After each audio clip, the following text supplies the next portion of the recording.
G'day everyone. In this video I'm going to be doing one of the last jobs I have left to finish off the inside of the bus, and that is to make my curtains.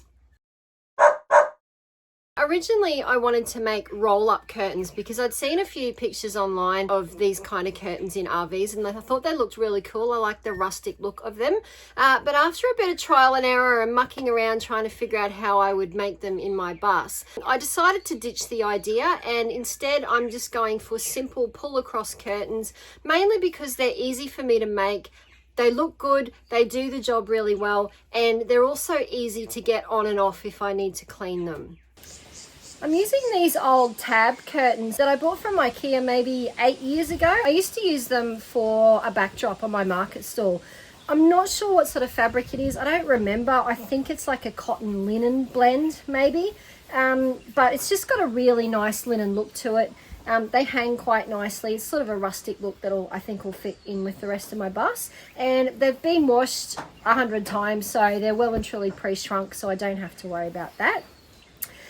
And the other good thing about using the pre-made curtains as my fabric is that if I cut it right, I can use some of the hems that are already done. So I only have to do 1 or 2 hems maybe for each curtain. And I have 5 of these curtains. They're about 1.3 meters wide, and I don't know how long they are, but they're well over 2 meters drop. So there's plenty of fabric there out of the 5 curtains to make the curtains for the bus. I found these hooks on Amazon, and this is what I'm going to use to hang the curtain rod for my curtains. So I've just got these hooks screwed in underneath my overhead cabinets here, and I've run a length of dowel. So I've got a hook at each end and one in the middle. My curtains will be pretty lightweight, so I think that's all I'll need on this side. And then I've just run a length of dowel the whole way along.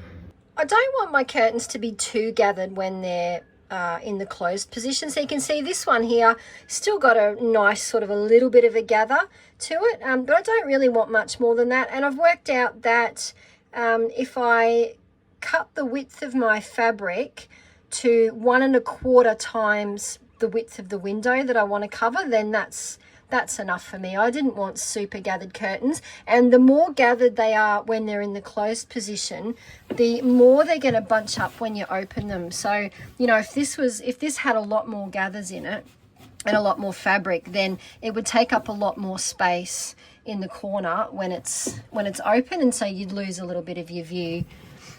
So I wanted just to keep them light. I'm happy with that look, so that's how I'm going to do mine. So I measured the windows and I made sure to allow enough extra length when I was cutting out the fabric for seams and rod pockets and so on. So depending on where I cut the fabric off these curtains, I was able to use some of the hems that were already there, but I just had to make sure that on the edges where I had to create new hems, that I allowed enough extra fabric to fold over to make the hem.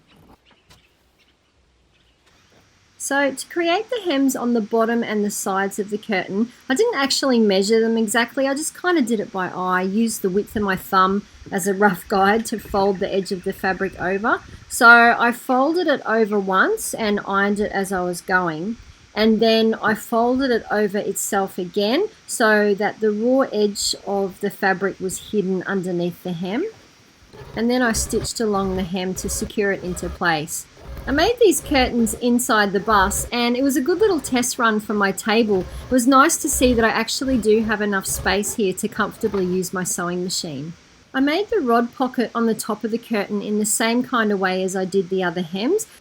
So I started by folding the raw edge over just like before. This time, instead of just folding it back over onto itself, I made a much bigger fold. I actually folded it up to be 10 centimeters. Now, it may seem crazy to make up the pocket this big when I'm only using 16 millimeter diameter dowel, but I started off making a pocket that was 50 mil wide, and I found that it was just too tight on the dowel, and when I tried to pull the curtain across, it wasn't pulling easily.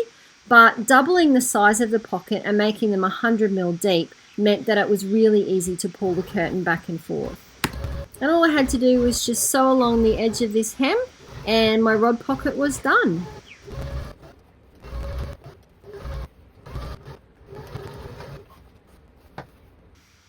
The great thing about these curtains is that they are super easy to thread onto the dowel, and if I ever need to clean them, it'll be easy to just take them off and throw them in the washing machine.